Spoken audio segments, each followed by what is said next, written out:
Vamos a ponernos en antecedentes con la etapa anterior, que era el reinado de Alfonso XIII, y con la caída de la dictadura de Primo de Rivera.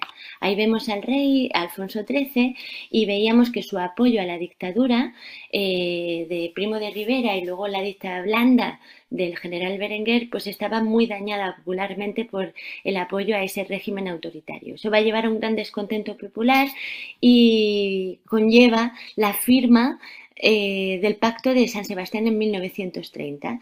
De hecho, ¿qué es esa firma, ese pacto? Pues lo firman los partidos de izquierdas, los republicanos y los nacionalistas, que van a estar en contra de la monarquía de Alfonso XIII y sobre todo con ese apoyo a la dictadura de Primo de Rivera. Y el objetivo de este pacto es acabar con la monarquía de Alfonso XIII. Veremos que el 12 de abril se convocan elecciones municipales y en las principales capitales españolas va a haber una victoria de republicana en contra de la monarquía. En las partes más rurales sí que serán monárquicas.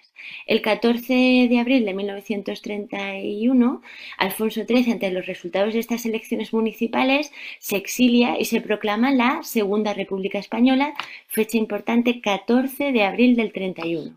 De esta manera, Alcalá Zamora formará un gobierno provisional, quiere decir, hasta que se convocan elecciones y salga un gobierno elegido por el pueblo. Bueno, ¿en qué consiste esta república, esta constitución de la República Española del 31? Vamos a ver que la van a firmar las Cortes Constituyentes y veremos que se van a proclamar una serie de libertades individuales, como de reunión y asociación, lo que le permitía, por ejemplo, la formación de partidos políticos, la libertad de expresión y de libertad de prensa, a poder decir todas las opiniones, y también la libertad religiosa, que hasta ahora era la religión católica, pues mayor libertad. Se proclaman una serie de derechos fundamentales, como por ejemplo el de libre residencia y circulación, el derecho al divorcio, por primera vez en España, el derecho al trabajo y el derecho a la enseñanza. También es importante porque veremos que España es un país con alta tasa de analfabetismo, sobre todo en la zona rural. También el derecho al sufragio universal, muy importante porque por primera vez se proclama el voto femenino, que hasta ahora los que habíamos visto en las etapas del siglo XIX era el derecho al sufragio universal o censitario, pero cuando era universal era solo masculino. Otro de los derechos, la igualdad ante la ley. No había privilegios, o se proclama dentro de la Constitución, ni por nacimiento ni tampoco por posición económica. Todos los españoles serán iguales independientemente de su posición. Se proclama el Estado aconfesional. Eso significa que habrá libertad religiosa y de conciencia. Importante con eso porque hasta ahora era un Estado católico. También el derecho a la enseñanza pública y laica, es decir, no asociada a la religión. Será muy importante también esto por las tasas altas de analfabetismo que veíamos. Y otro de los puntos, la descentralización territorial, en el que habrá pues el derecho a la autonomía, especialmente en esos lugares de mayor nacionalismo, como era por ejemplo Cataluña, y el derecho a la libertad de las lenguas del Estado español. ¿Qué pasa con esta Constitución? Pues va a tener un gran rechazo desde los sectores más conservadores, monárquicos y la Iglesia, especialmente con dos puntos. Por una parte, con ese Estado aconfesional y la libertad religiosa y de conciencia, y por otra parte, gran descontento con la descentralización territorial y con ese Estatuto de Autonomía que veremos que se proclamará en este periodo. El presidente de la República va a ser Alcalá Zamora. El presidente del gobierno, Manuel Azaña.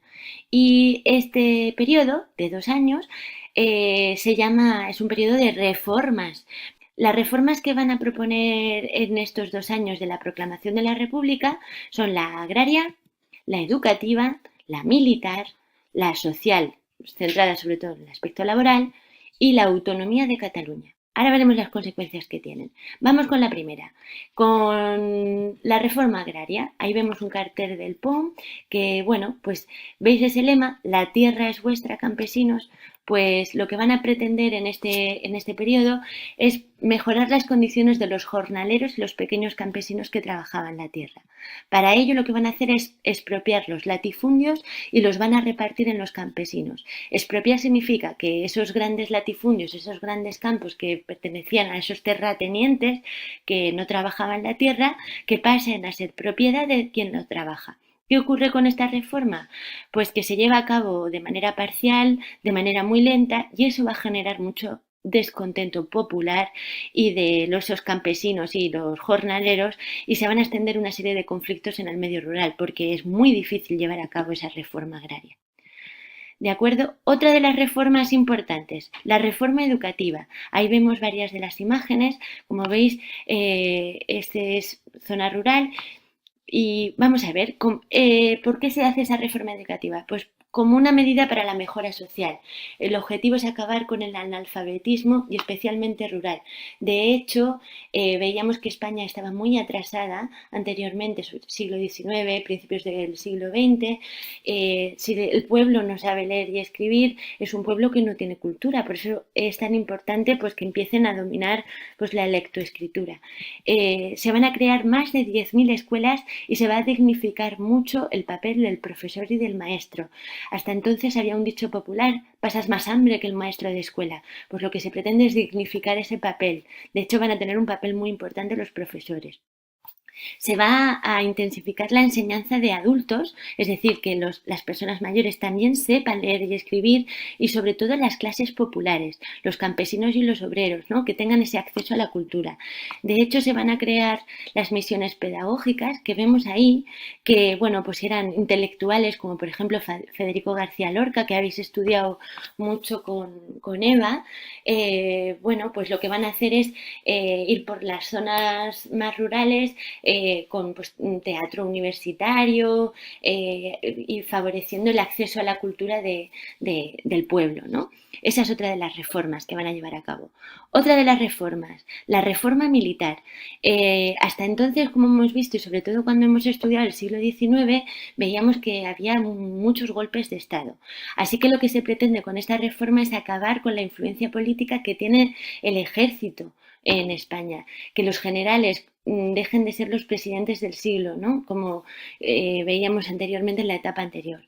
Para ello, lo que se van a reducir es el elevado número de oficiales que habían sido ascendidos durante la guerra de Rif. Entonces, les van a obligar a prestar juramento a la República para evitar esos golpes de Estado, y si no lo hacen, se les dará de baja del ejército de forma remunerada, ¿no? Vemos ahí al general Franco que esto va a generar también mucho descontento en este periodo de la República. ¿Vale? Gran descontento militar. Bienio reformista. Seguimos con otra de las reformas. Una de las reformas sociales centrada en la laboral va a ser que haya una serie de derechos mínimos para ese movimiento obrero, esa clase obrera, de mayor protección, seguridad social, grandes medidas de protección social. Por último, otra de las reformas es la autonomía de Cataluña. Es decir, aprueban su estatuto en 1932, que podemos ver ahí, que les da como mayor autonomía, un poco más de independencia, deja de ser un Estado tan centralizado, y también se empiezan a redactar estatutos como el vasco y el gallego. Fijaros la cantidad de reformas que hay. ¿Cómo van a reaccionar ante estas reformas en estos 2 años de la República? Pues vamos a ver que va a haber gran oposición a las reformas. ¿De quién? Pues de los sectores conservadores, principalmente del ejército, por esa reforma militar que veíamos, de la Iglesia, también muy en contra de esa reforma educativa, principalmente porque era pública y laica, en el que la Iglesia no tenía tanto poder en la educación, y de los grandes terratenientes, fundamentalmente, ¿por qué? Pues por esa reforma agraria, en el que le expropiaban las tierras. Así que las reformas que habían puesto las veían muy radicales y iban a estar muy en contra. Pero es que además también los sindicalistas de los movimientos obreros y los jornaleros de esa reforma agraria también veían las reformas como escasas y que iban muy lentas, ¿de acuerdo? Así que, consecuencia fundamental de esta oposición a las reformas, pues una gran tensión social, y todas las reformas no se pueden llevar a cabo. ¿De acuerdo? Así que ese bienio progresista lo que va a hacer es que va a generar una gran tensión social por las reformas de uno y otro bando, y hay un golpe de Estado que va a fracasar del general Sanjurjo. No se produce suficiente investigación sobre el golpe y se envía al exilio general. Eso va a generar que haya mandos ahí que seguirán dentro de la República. Los campesinos anarquistas, como la reforma agraria no va para adelante y va muy lenta, van a ocupar las tierras y eso va a generar, pues por ejemplo, la ocupación de Casas Viejas de Cádiz va a acabar con una fuerte represión y con 20 muertos, ¿vale? ¿Qué va a generar esto? Pues que es el bienio progresista ante la falta de apoyos. El presidente del gobierno, que era Azaña, va a dimitir y se convocan nuevas elecciones. En estas elecciones va a ganar la derecha, es decir, una coalición entre varios. Los radicales de Lerroux, que es un partido de centro, y la CEDA, que es la Confederación Española de las Derechas Autónomas, que su principal representante es Gil Robles. Como vemos ahí, vamos a ver ahí a Lerroux, que era del partido más de centro, son los dos conservadores, ¿vale? Y a Gil Robles. Bueno, ¿por qué se caracteriza estos 2 años? Veíamos que el bienio reformista por las reformas, ¿vale? Y el bienio conservador, pues como su palabra indica, por ser más conservador, ¿vale? ¿Qué van a hacer? Pues en estos 2 años, del 33 al 35, pues van a paralizar todas las reformas anteriores. La reforma agraria, la educativa, la militar, la social y por último era lo del Estatuto de Cataluña, ¿vale?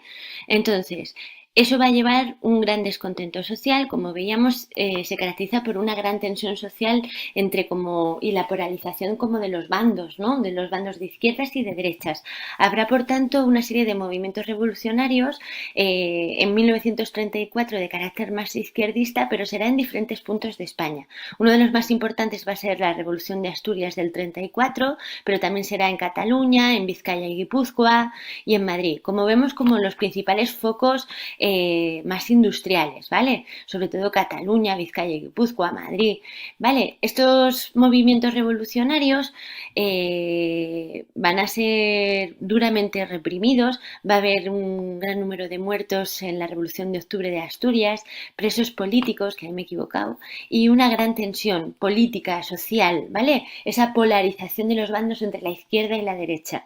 De hecho, el gobierno radical, que es de centro, y la CEDA van a dimitir y van a poner una nueva convocatoria de elecciones, precisamente por esa tensión social, ¿vale? Eh, Pasamos, por tanto, a la tercera etapa, a la del Frente Popular en 1936. Como vemos, ese bienio conservador aquí se caracterizaba por las reformas, aquí por una paralización de las reformas y por último, pues las CEDAS y Lerroux dimiten y se convocan de nuevo unas elecciones. Pues van a convocar unas elecciones y se va a caracterizar porque va a haber una coalición de izquierdas, es decir, un agrupamiento de partidos de izquierdas y de los republicanos. Y se va a llamar Frente Popular. De hecho, se va a caracterizar porque por una parte vamos a tener a los socialistas, a los comunistas y a los anarquistas que no solían votar pero que se van a unir en este Frente Popular y también a los republicanos y los nacionalistas. Como vemos ahí es uno de los carteles del Frente Popular que, bueno, pues eran carteles publicitarios en el momento. Votad al Frente Popular y piden la amnistía de todos esos presos políticos de la Revolución de Asturias, ¿vale? Y por otra parte teníamos a la derecha, que también veíamos que estaba con una coalición de las CEDAS, que es la Confederación Española de las Derechas Autónomas, con Gil Robles a la cabeza, y por otra parte un nuevo partido político que será Falange, la Falange Española, con el hijo de Miguel Primo de Rivera, la dictadura que veíamos antes, pues este será José Antonio. ¿De acuerdo? ¿Qué pasa con esto de las nuevas elecciones del Frente Popular? Pues esas convocatorias de elecciones que se ponen van a ganar el Frente Popular. De hecho, se llama esta última etapa, que dura muy poco tiempo, que será la izquierda, y ganan con esa coalición de partidos. El presidente de la República va a ser Azaña, que veíamos que había dimitido con ese bienio reformista, pues va a ser Azaña. El presidente de gobierno será Casares Quiroga. Y lo que van a hacer es van a intentar retomar esas reformas de 1931, de esos 2 años, de esa primera etapa, ¿vale? Va a liberar a los presos políticos de la Revolución de 1934. En el bienio conservador veíamos que había muchos movimientos revolucionarios y eran presos políticos. Pues vamos a ver que se van a liberar, hay una amnistía, eso significa, ¿vale? Hay, por tanto, en toda esta situación, como vemos, una gran tensión entre la izquierda y la derecha. De hecho, va a haber muchos enfrentamientos trágicos y muertos o pequeños, bueno, pequeños, como muertos de uno y otro bando, ¿vale? De hecho, vemos ahí que toda esta situación de que ha ganado la izquierda con esa coalición, todas esas reformas que veíamos que generaban mucha tensión, pues va a haber un golpe de Estado. En 1936 se pone fin a ese gobierno elegido por el pueblo con el Frente Popular y la República, y este es el general Franco. De hecho, comienza la guerra civil. Ese golpe de Estado va a dar lugar a la guerra civil que irá de 1936 a 1939.